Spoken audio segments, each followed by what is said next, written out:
Hello, welcome to Biostudy Pathshala. I am Nilanjana Sarkar and today is part 6 of the ecology. Today's topics are control of trophic levels, population ecology, attributes of the population and the concept of metapopulation. So, what is the control of the trophic levels? As we know that trophic relationship or the feeding relationships are interconnected and a series pathway, that means a cascade relationship, and the trophic levels can control our entire ecosystem. We have found that two types of control in our ecosystem. These are top-down control and the bottom-up control.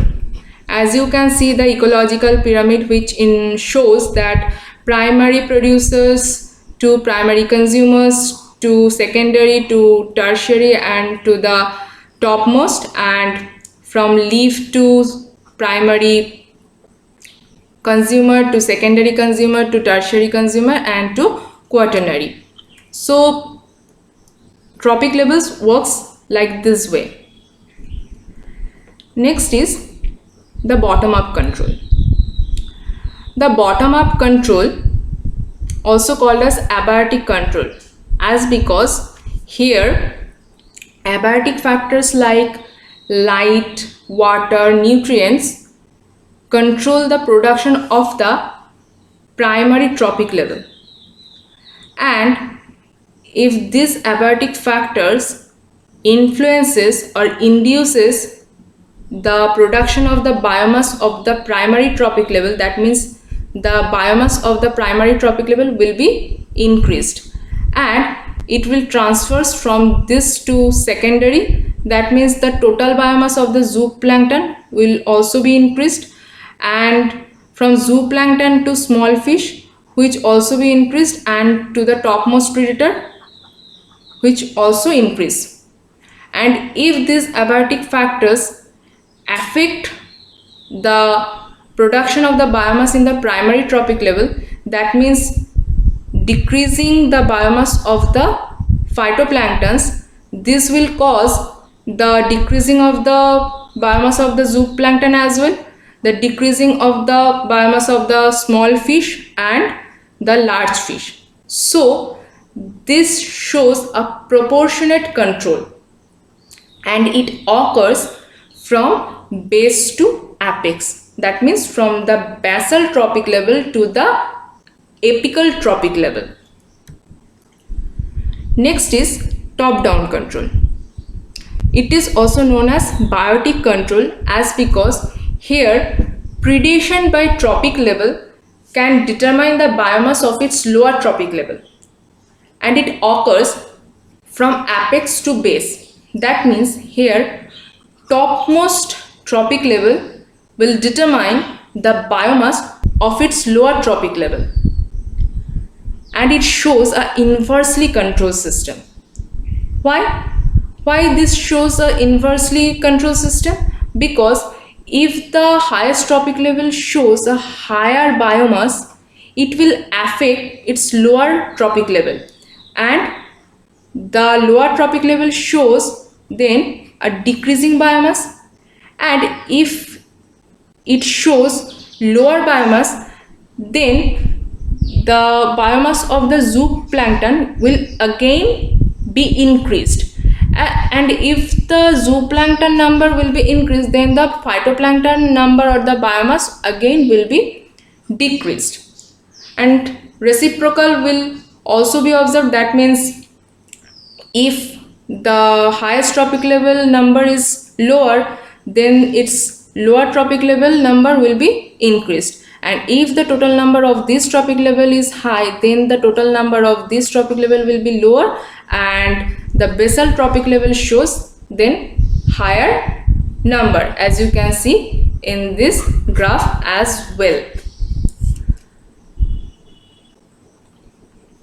So it is the summary of these two control system in our ecosystem. As you can see that it occurs from base to apex, and it occurs from apex to base, and it shows a proportionate kind of graph. That means if it increases, it also increases and increases, and if it is decreases, then the successive tropic level also show a decreasing value or decreasing graph. In the top down control, you can see that the number of the highest tropic level, if decreases, its lower tropic level will increase, and its next lower tropic level again will decrease, and the basal tropic level will again increase. And simultaneously, if the total number of the highest tropic level is high, then it shows a lower value, it shows again a higher value, and it shows again a lower value. So next is the population ecology. Before starting the topic, we should know what is population. Population is the cumulative number of same species, that means the cumulative number of individuals of same species living in an area at a certain time, and the ecological study which includes the population and their dynamicity, their properties, known as the population ecology. In our environment, the multicellular organisms are mainly of two types. These are unitary organisms and the modular organisms. We belong to unitary organisms, which means we have highly determined and strictly and exact timing of body parts formation. But the modular organisms have the body forms and timing which are unpredictable, and modular organisms are plants and some benthic invertebrates. Demography is the study of the characteristics of any populations and their changes over time and the future changes prediction. Any population show many more attributes. These are natality, mortality, population size, population density, distribution, abundance, and dispersion. So we will learn this one by one. So what is the density? Density states the number of the individuals are living per unit area. That means if we suppose that it is an area 1 kilometer square and here 1000 individuals are living, that means the density of this area or the density of the population will be 100 per kilometers square. In our ecosystem, two types of density we have found. These are crude density and the specific density.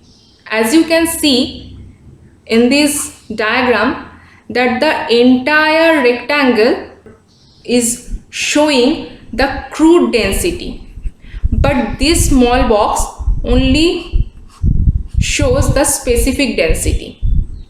That means the density of population per unit area of the entire place which might not be habitable by the organism is called as crude density. But the specific density means the density of the population per unit area which is actually habitable. That means the crude density is far greater than the specific density. In this diagram, that means this whole place cannot be habitable or might not be habitable by the organisms, but this space is habitable place for the population. Next is Mark-Decapture method. It is a measurement procedure for the population density, and it includes this procedure that the capture, mark, data collection, release, capture again and collect the data. If we elaborate these steps, this should be that we should first capture a small portion of any population, and it is preferable for animal, so any animal population, and mark them or tag them and collect the data, and the data would be S1 as it is sample 1. Next, we will let them mixed into the population freely. After a certain time, we will again capture small portion of that population, and the second sample would be denoted as S2. This second sample will include unmarked and marked sample, as because we let them mixed with the original population freely. So the total number of the population will be the multiplication value of S1, S2 divided by the marked sample of the second sampling. Or we can modify this in this way, that S1 into unmarked plus marked by the marked sample, as because the S2 equals to the unmarked plus marked sample. And this formula is also known as Lincoln-Peterson index. I tried to make a mathematical problem on this formula. So let's see. First, we catch 60 birds, tag them and free them. That means the S1 value is 60. Next sentence states that again we capture 100 birds after a month. That means second sampling. Second sampling, the value of second sampling is 100. Among of this, only 40 are tagged. That means marked of the second sampling is 40. That means what is the population size? If we put this value on the above mentioned formula, we will get the total population size will be 150. Now next attribute is natality. Natality is the birth of individuals in any population, and the natality rate states that the number of the individual produced per female individual per unit time. Natality is of two types, which are maximum natality and the ecological natality. Maximum natality occurs always under ideal environmental conditions, and there is no limiting factors in ecosystem, and it remains constant for a single population. So this kind of environmental conditions we cannot found in our environment. So this is a theoretical perspective to calculate the natality rate, and it is also called as absolute or the physiological natality, where the ecological natality is the realized natality, as because it occurs under the specific or realized environmental condition, and it is not constant, varies upon the size and the age composition of the population, and as well as on the physical environmental conditions. These two terms are related with the natality and with the population ecology as well. So what is the fecundity? Fecundity is the maximum reproductive output capacity of an individual under ideal environmental condition. That means ideal means it is again theoretical perspective, but the fertility is the actual reproductive performance of any individual under specific environmental condition. That means it is realized perspective. Next is the mortality. Mortality is the death of any individuals in population. and it is again of two types. These are minimum mortality and ecological mortality. Minimum mortality is the theoretical perspective to calculate the mortality rate in an ecosystem, and it remains constant for a single population because it occurs under ideal environmental conditions where no environmental limiting factors can act. That is why this is also called as absolute mortality. While ecological mortality is the realized mortality, as because it occurs under a specific environmental conditions and the environmental factors can limit this, and it varies within a single population. Life table represent a table form of the information of the birth, surviving numbers and the death with respect to the age in a certain population, and cohort is the group of individuals of a certain age. We will discuss the life table and the cohort in our next class. So the next is dispersion, the third attribute. It is the temporal and spatial distribution pattern of a certain species population in a certain area on a landscape. That means how organisms of a population dispersed in an area is known as dispersion. This is mainly three types. These are random dispersion, uniform dispersion and clump dispersion. As you can see in this diagram, that clump means they have a tendency to aggregate. Random means they can either be aggregated or be in a single way, and uniform means they have a tendency to maintain a uniform distance from each other. So it is random dispersion, as you can see in this diagram, that the populations or the organisms of any population have a tendency to randomly distributed, as because here environmental resources are also randomly distributed and individuals are not related with each other to the position perspective, and it is the rarest phenomena in our environment because here attraction and repulsion forces does not have any role on this population.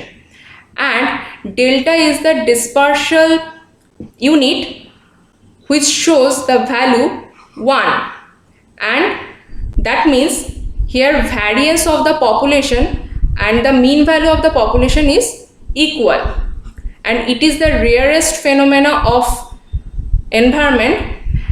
Penguin population might show this kind of dispersion. Next is uniform dispersion. As you can see in this diagram, that the population maintain more or less a uniform distance because here environmental resources are very uniformly distributed, and it is also rare in nature but can be found in managed crop field or managed ecosystem. And this kind of pattern might be result of any competition.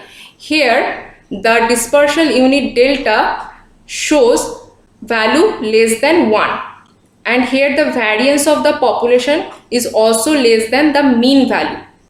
Example is the managed crop field, as you can see in this diagram as well. Next is the clumped dispersion. It is the most common pattern of distribution in our ecosystem, as because here distribution of resources are unevenly distributed, and it is also called as contagious or the aggregated dispersion, and force of attraction play an important role in this patterning. Here variance always greater than the mean, so the delta value shows a value greater than 1. Human population show this kind of patterning because we have social behavior and also a preference in the geographical factors. Elephants population also show this kind of patterning. Next is dispersal. Dispersal means movement of individuals within or between spaces, and this movement might be outward movement or the inward movement. Outward movement is known as emigration, while the inward movement known as the immigration. And the individual or the population show dynamicity by this emigration and the immigration method. The periodic movement of the individual between areas is known as the migration. As you can see in this diagram, these two populations. A red individual exits from this population and enters within this population. That means it is the emigration procedure, while in this case it will be the immigration. And the blue individual exit from this population, that means in this case it will be the emigration and it will be the immigration. Next is the metapopulation. Before knowing the metapopulation, we should learn about the habitat.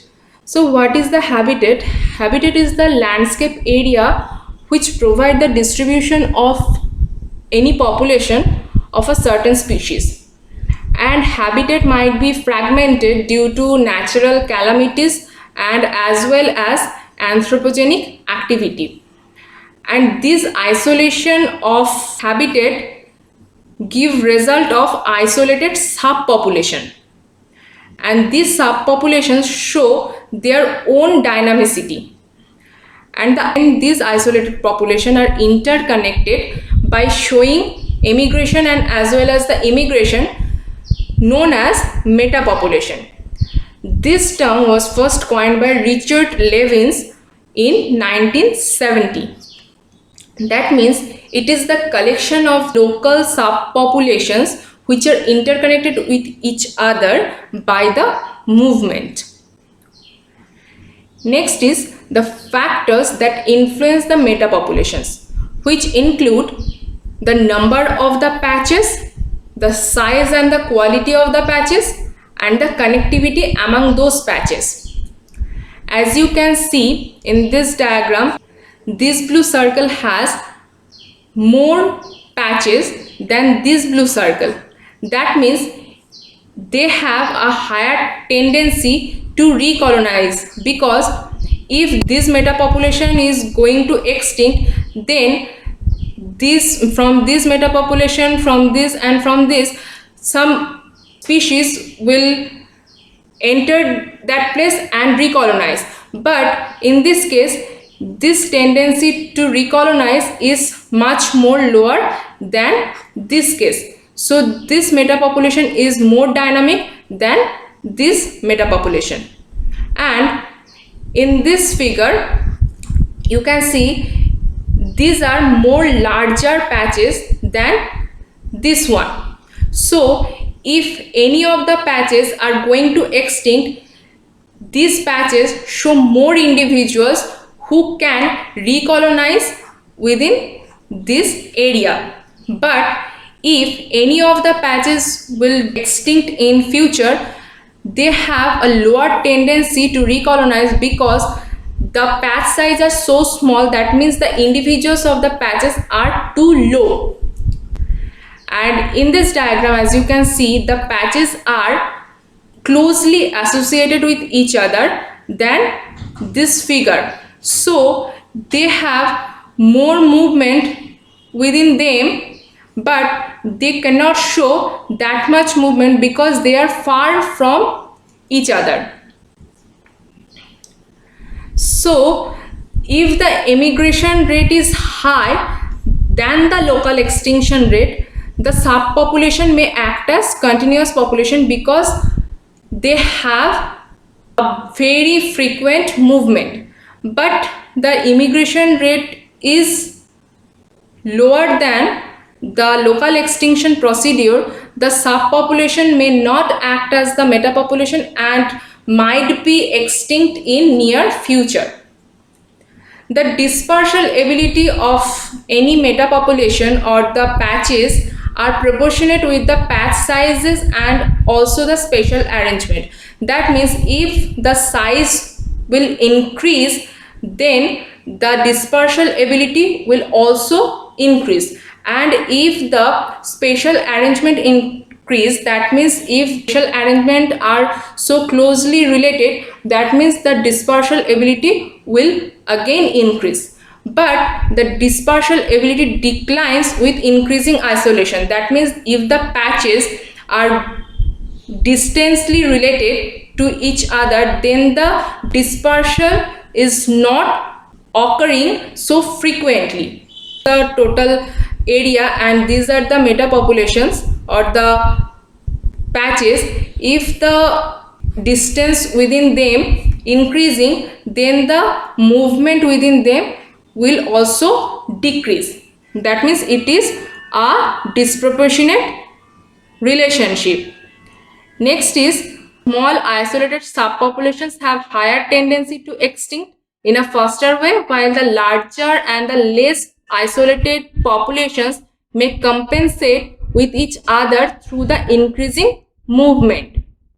Next is the meta-community. It states that the sets of the community which are linked with each other by the interconnecting dispersal property.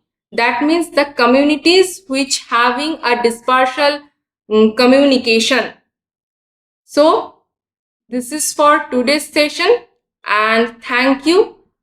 If you like this video and find out that this video is helpful for you, then please share and subscribe my channel.